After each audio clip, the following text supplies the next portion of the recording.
Okay, so in this video, I want to show you guys how we shot a Stranger Things styled shoot for our local hockey team's opening video that plays on their Jumbotron. And they came to us with this idea that they wanted to incorporate this sort of Stranger Things narrative to the opening. And when I think of Stranger Things, especially nighttime scenes, there's a lot of fog and atmosphere and cool moonlight. That makes sense. The show is set in the 80s and we were trying to give our opening video that feel right off the opening shot.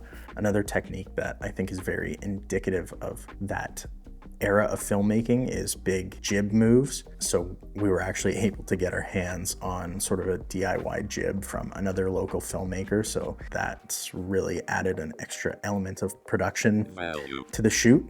And so if we jump onto the iPad here, I can sort of walk you through the opening look here. So we were on a jib, we were jibbing down as the players come biking through this gravel road. And really the only thing that's playing here is 1200D that's backlighting them.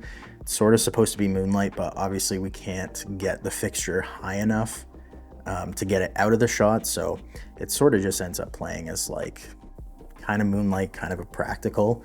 And then the second element was just a $200 fogger from Amazon that the fog is really able to interact with the light from the 1200 and create a real sense of depth in the frame. And then we also had all the players with lights on the handlebars of their bike, and you can't see it quite as much in this still, but in the actual video you can see that ray of light from those lights on their handlebars kind of passing through the fog as well, which again creates another element of depth. And so I'll show you how we rigged the 1200 because we had a bunch of shots to get and not a whole lot of time at this drive-in. And so I actually saw a video from Spenser Sakurai a while ago that you can I'll leave a link to in the description, but basically what he did was put a 1200 on the back in the bed of a pickup truck, and you're able to use that as sort of a mobile light stand.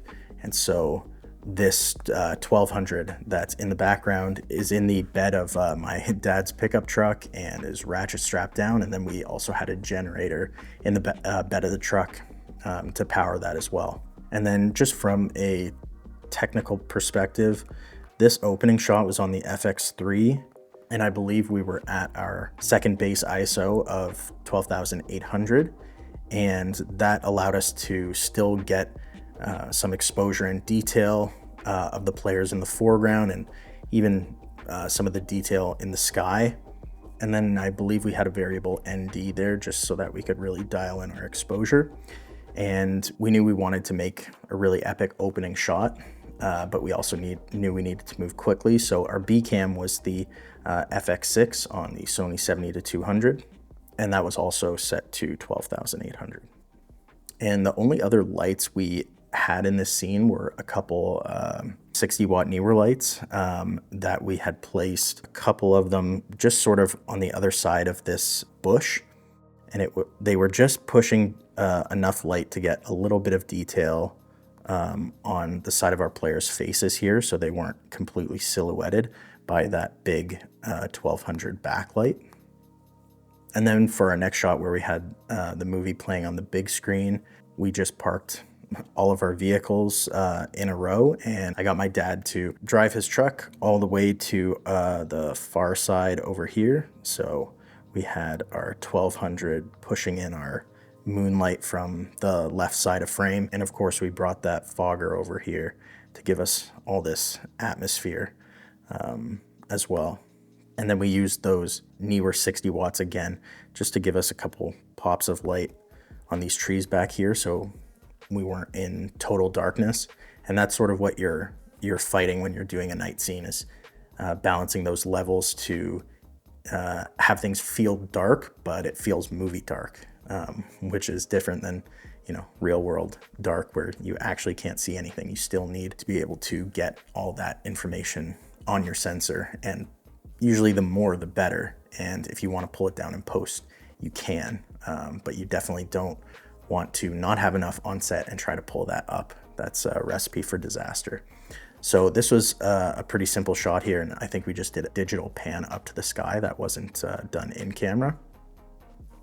And then we move on to this scene. This is actually my dad, fun fact. So when you're filming for a local sports team and you don't have all the budget in the world, sometimes you need to call in some favors. So for the last few years, my dad has actually ended up being sort of our main character for these opening videos, which is pretty fun. And so for this setup, we actually used a slider through the passenger window as we were pushing in on him. So I believe we lit this scene with an F-22 just in front of the hood of the car, pushing some light in here. And then we also had a 60 watt that was hitting, giving us some specular highlights on the steering wheel and on his face. And I think by this point in time, we had also moved the truck with the 1200 back this way to give us a little bit of information. And then another 60 watt that was giving us a little bit of texture in the background there. And now moving on to what I think was my favorite shot. It's a close contender between the opening shot and this one. But this was a jib up and tilt down as the players all look to the sky and see that the storm is approaching. So we used practical headlights. And again, that haze is just giving us a bit of depth and volume in the frame.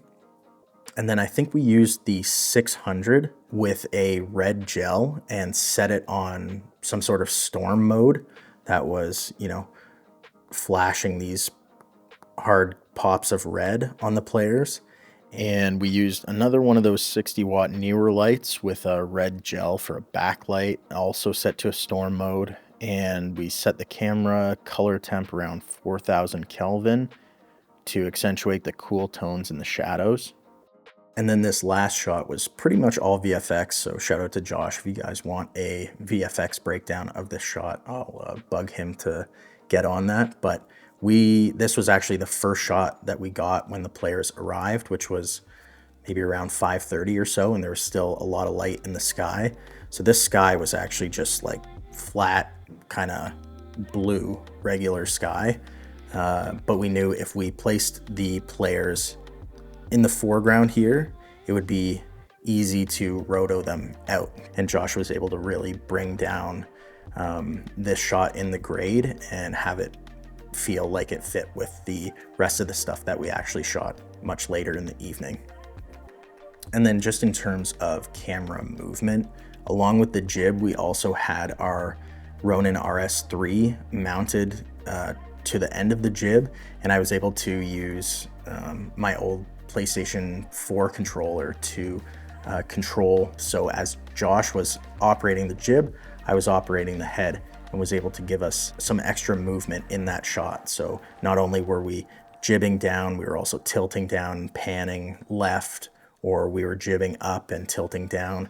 And it really adds this extra little element of production quality, makes it feel like, you know, Hollywood, I guess you would say. So anyways, if there's anything else you're curious about from this shoot, we also shot a bunch of on-ice stuff for the actual media day. So if you want me to do a bit of a breakdown on that, we did a cool like 8x8 tube cube with Astera Titans and had some interesting effects with the tube lights and stuff like that. So if you're curious about the second half of this shoot, let me know and I'll try to make a video on that.